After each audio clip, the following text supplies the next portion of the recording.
बहुत लोगों को ये पता होगा कि सिर्फ सीता के अपहरण के कारण ही राम के हाथों रावण की मृत्यु हुई थी, लेकिन इसके पीछे पौराणिक कारण कुछ और भी है। यह उस समय की बात है जब भगवान शिव से वरदान और शक्तिशाली खड्ग पाने के बाद अहंकारी रावण और भी अधिक अहंकार से भर गया था। वह पृथ्वी से भ्रमण करता हुआ हिमालय के घने जंगलों में जा पहुंचा। वहां उसने एक रूपवती कन्या को तपस्या में लीन देखा।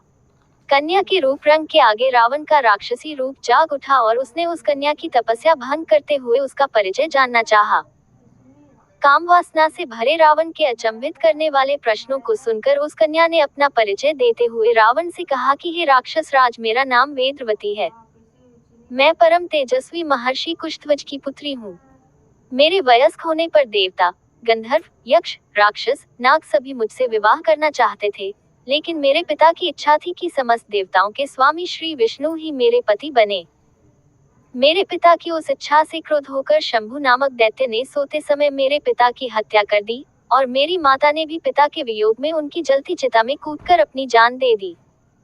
इसी वजह से यहाँ मैं अपने पिता की इच्छा को पूरा करने के लिए इस तपस्या को कर रही हूँ। इतना कहने के बाद उस सुंदरी ने रावण को ये भी कह दिया कि मैं अपने तप के बल पर आपकी गलत इच्छा को जान गई हूँ।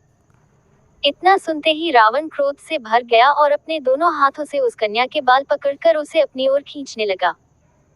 इससे क्रोधित होकर अपने अपमान की पीड़ा की वजह से उस कन्या ने दशानन को ये श्राप देते हुए अग्नि में समा गई कि मैं तुम्हारे वध के लिए फिर से किसी धर्मात्मा पुरुष की पुत्री के रूप में जन्म लूंगी। महान ग्रंथों में शामिल दुर्लभ रावण संहिता में उल्लेख मिलता है कि दूसरे जन्म में वही तपस्वी कन्या एक सुंदर कमल से उत्पन्न हुई और जिसकी संपूर्ण काया कमल के समान थी।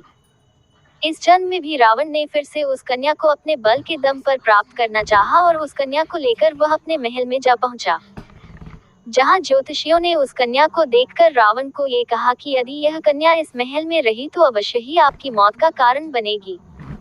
ये सुनकर रावण ने उसे समुद्र में फेंकवा दिया। तब वह कन्या पृथ्वी पर पहुंचकर राजा जनक के हल जोते जाने पर उनकी पुत्री बनकर फिर से प्रकट हुई।